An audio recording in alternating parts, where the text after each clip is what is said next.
Today, I thought I would just read some Patreon emails.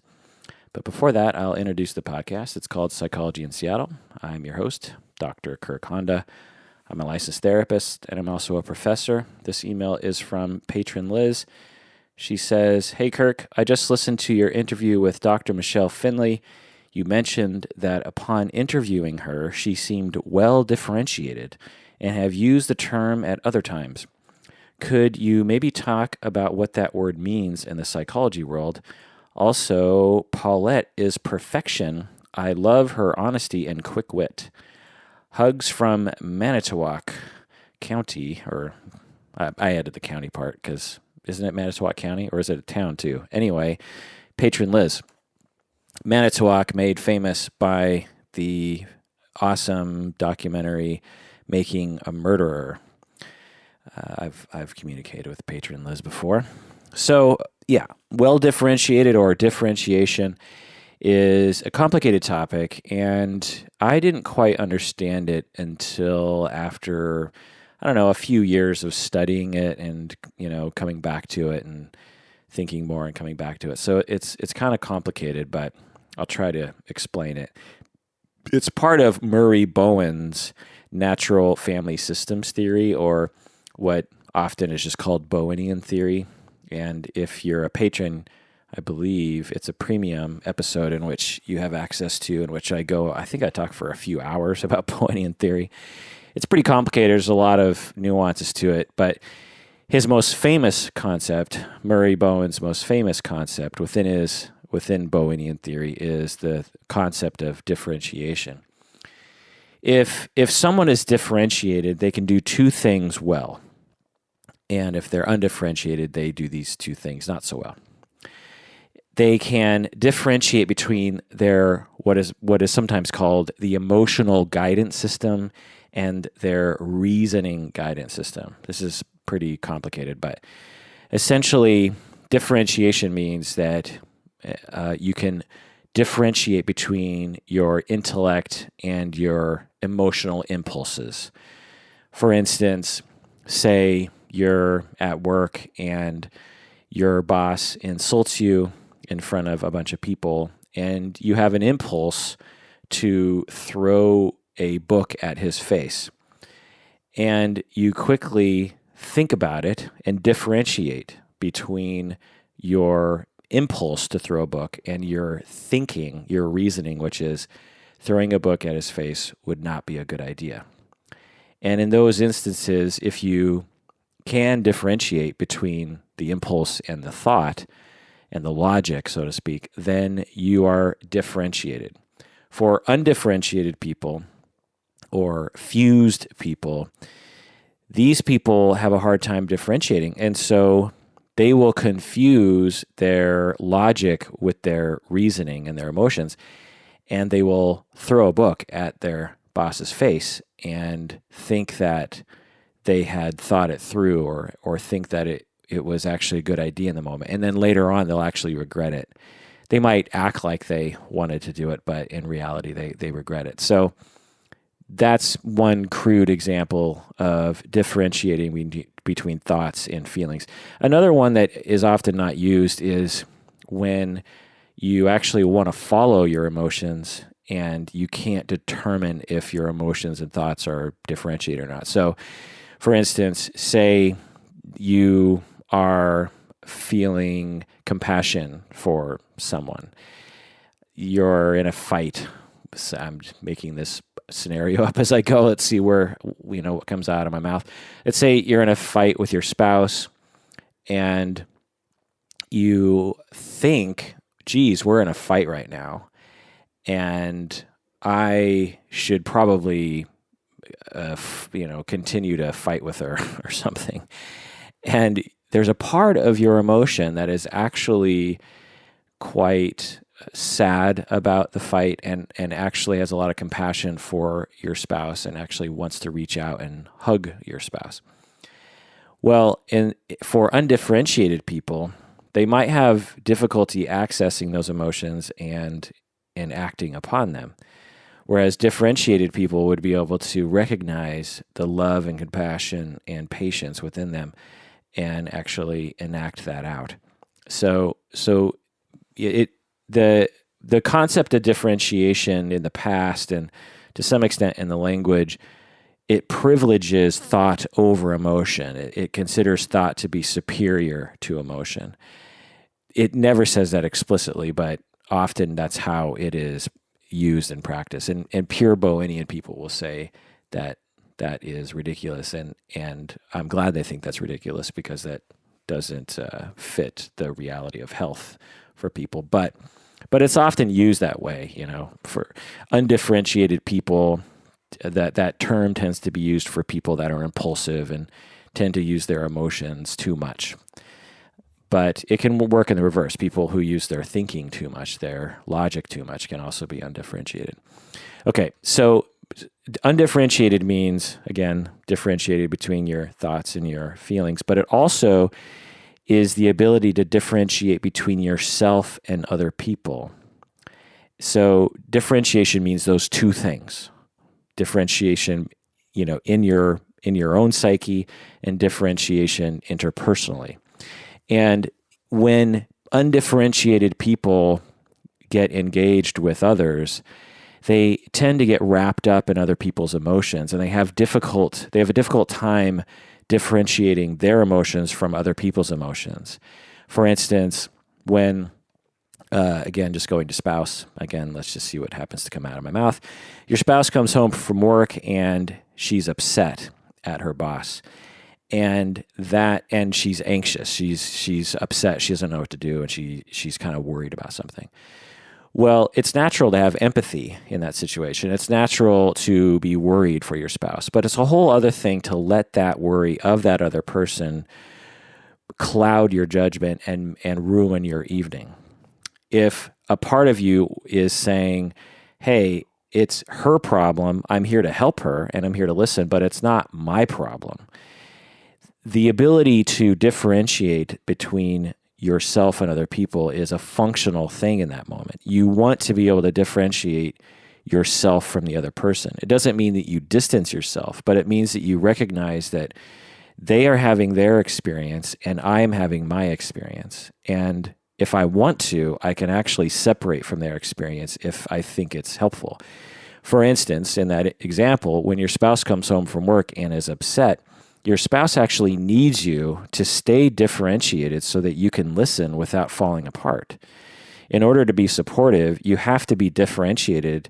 Otherwise, you'll fall apart in the face of everyone else's distress. And people will do that. You'll see people will become quite aroused and distressed around other people's difficulties, particularly people close to them, and particularly when they feel responsible somehow. So that's the ability to differentiate. Differentiation, again, just want to emphasize, sometimes gets confused for distance, but it is not distance. If you notice in my example, a differentiated person is better able to provide support and compassion and remain close to someone in the face of their difficulties. Undifferentiated people or fused people will tend to distance themselves from the difficulties of other people because they have a hard time dealing with it, or they become enmeshed and become over-involved in the other person. So they're either too close or they're too far away, and they don't balance that togetherness and separateness. And Bowen, his overall theory was just that all of life and all of nature, that's why it's called natural family systems, because he believed that this force was, he was sort of like the force in Star Wars. He believed that, there was a force that was in all natural systems, and that force was a force between togetherness and separateness. So, like water, I don't know if you use this example, but you know how water kind of sticks together, right? But it also wants to get away from itself. I don't know if that's a good example, but it wasn't just human beings. He felt that this was true about all things. And so knowing that balance and being healthy about that balance is being differentiated.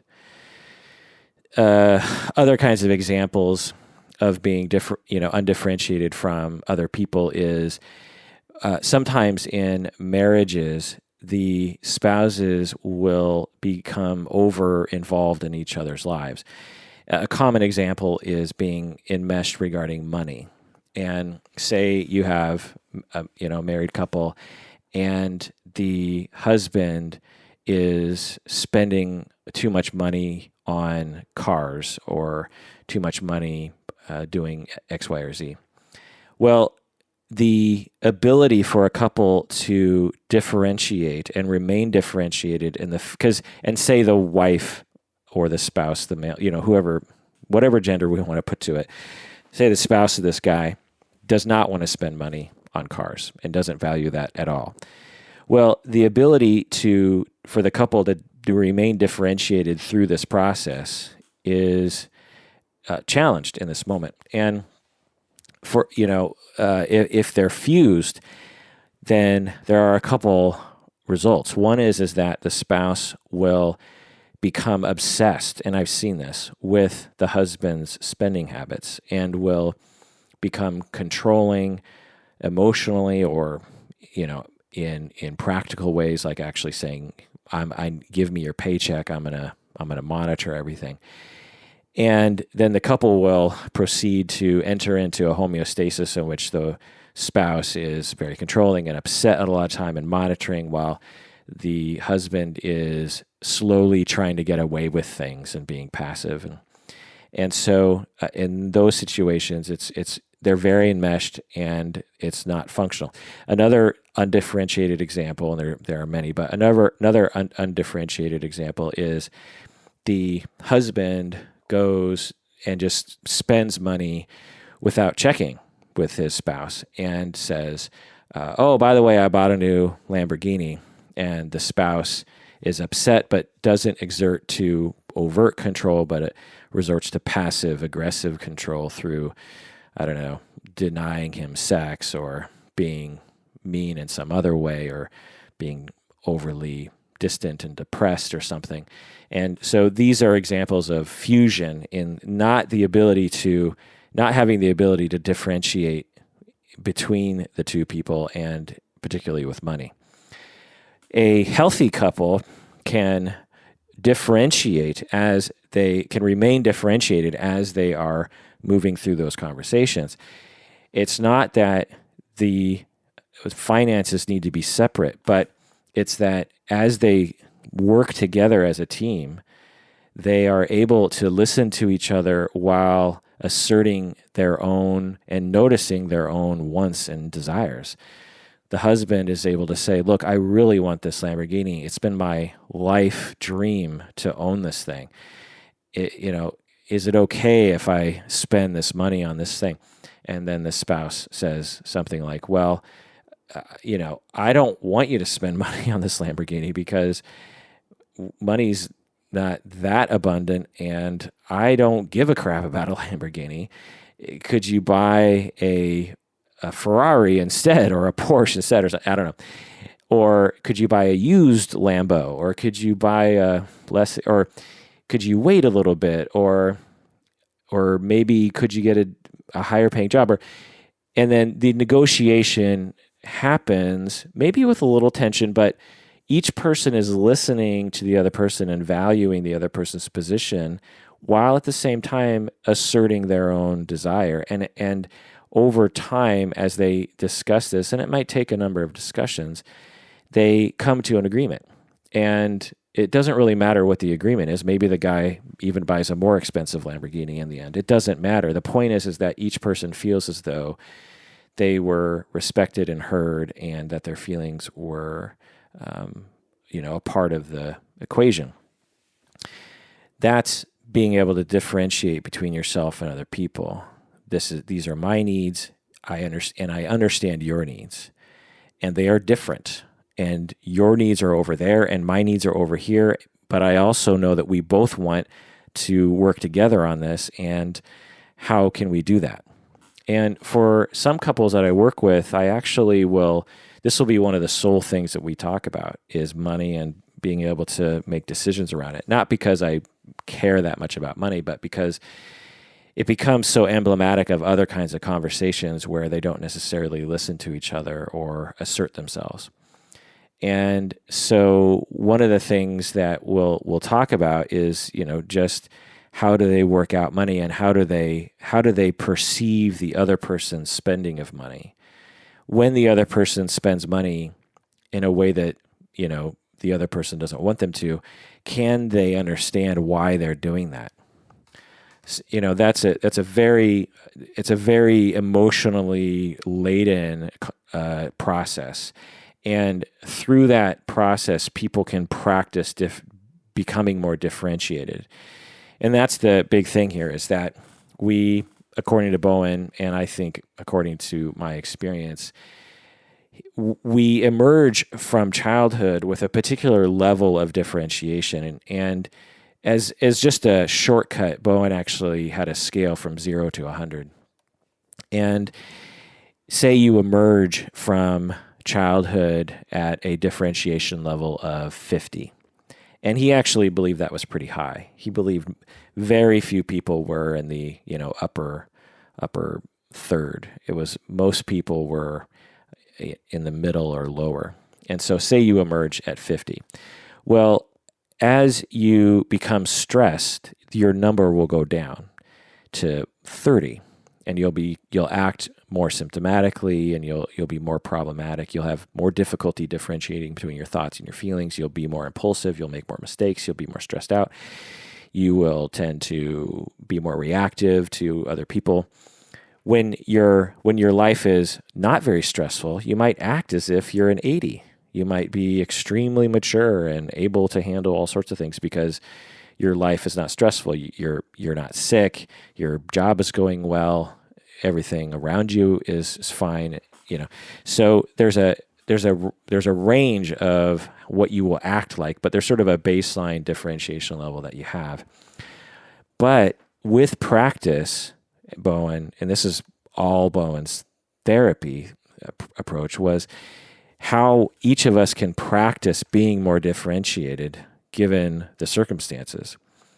And it's complicated, and there's a certain amount of going back to your family of origin and working on fusion and detriangulation and all that kind of stuff. If you want to know more about that, go to the premium episode. But in a nutshell, there are a number of things, including thinking in the moment, how can I remain differentiated? For instance, people can say they're in that fight with the money with their spouse. They can say, okay, what are my wants? How do I feel about this? What do I want? And just really kind of establish that. Who am I? Where am I? What's me? And then, okay, what's them? Where are they coming from? Forget about me. Let's think about them. Where are they coming from? What do they want? Okay, back to me. What do I want? What do they want? What do I want? How does this come together? How can I acknowledge what the other person wants? How can I acknowledge what I want? How can we work this out? Because certainly I can't have what I want if it conflicts with what the other person wants, because that's not fair. There should be some kind of way that this ends up being fair for everybody. What you'll find is that undifferentiated people will have a hard time empathizing, and they'll be clouded by their own feeling. They will feel betrayed, or they'll feel put upon, or they'll feel as though it's worthless to spend money on that. And that will overshadow their ability to differentiate between themselves and other people and say, there is another person with a whole other set of feelings. That's me rambling about differentiation, but let me just rattle off some qualities of people who are differentiated here. So people who are differentiated tend to have less emotional reactivity. They tend to have the ability to calm their emotions. They can make more thoughtful and intentional decisions that they don't regret later. They tend not to give in to pressure from other people, so they tend not to give in to peer pressure. They are less vulnerable to stress. They recover quicker from stress. They tend to be more independent. They are less prone to being triangulated in other people's conflicts. They have the ability to extricate themselves from emotional entanglements. They have fewer physical problems, emotional problems, and social problems. They can have closeness with others without getting lost in the relationship. You might know someone like this, you might even be this way yourself, where you engage in a romantic relationship and then you lose your own identity. And then you break up and then your identity reemerges and you think, who the hell was I this past 3 years? I was just adapting to this other person's life. Well, that's evidence of fusion. Also, people who are differentiated tend to have more fulfilling relationships in general. And they just tend to be happier. People at lower levels of differentiation are more emotionally reactive. They react with, they tend to have bad tempers, or they tend to become sad very easily, or they just overreact in general. They have difficulty engaging in thoughtful behavior. They have difficulty saying no to people. They tend to be more critical of others and more judgmental of others. They are overly concerned about approval. They are more dependent on other people. They're more prone to triangulation into other people's conflicts, enmeshment, disengagement, conflict, and cutoff from, in terms of relationships. They have difficulty making decisions. They have greater physical problems. This was an interesting thing that Bowen observed, and there is some research that demonstrates this, that people who are lower on the differentiation level tend to have more illnesses and more physical pains and just more physical issues. It makes sense, right? If you're stressed out more and your relationships aren't going well, it makes sense that your life would end up in a place, and your body would end up in a place where you would just have a greater risk of having certain conditions. People who are fused or undifferentiated tend to have more emotional problems and social problems. And they have difficulty communicating directly to other people. So they'll tend to either not communicate, or they will tend to communicate very indirectly in confusing ways, passive ways. And they also tend to repeat problematic relationships rather than learning from their mistakes. So if you know someone that tends to have the exact same dysfunctional relationship over and over again, that person in all likelihood is what we call undifferentiated. And the reason why people have a particular differentiation level has to do with the way their family system was as they were growing up. Some children get targeted more than other children with the parents' fusion. These children tend to be triangulated more into the relationship and therefore emerge from childhood having a lower differentiation level than their parents. The other siblings who are spared the main triangulation tend to emerge with a higher level of differentiation than their parents. It's all very, generally speaking. Certainly you can have two triangulated children into the parental system, but that's the idea. And so there are, plus you can have multi-generations of low differentiation. If you have two parents that are, say, 50, and they target the first daughter with all their problems, that daughter emerges with a number of 40. And then she and the other thing that Bowen said, you tend to match up with people at the same differentiation level. Whenever I tell students that, they tend to gasp because they think back to all their different partners and they think, as I'm lecturing, they're like, well, clearly that boyfriend was undifferentiated. That boyfriend was undifferentiated. That guy was undifferentiated. My ex-husband, he was undifferentiated. And then I lay on them, by the way,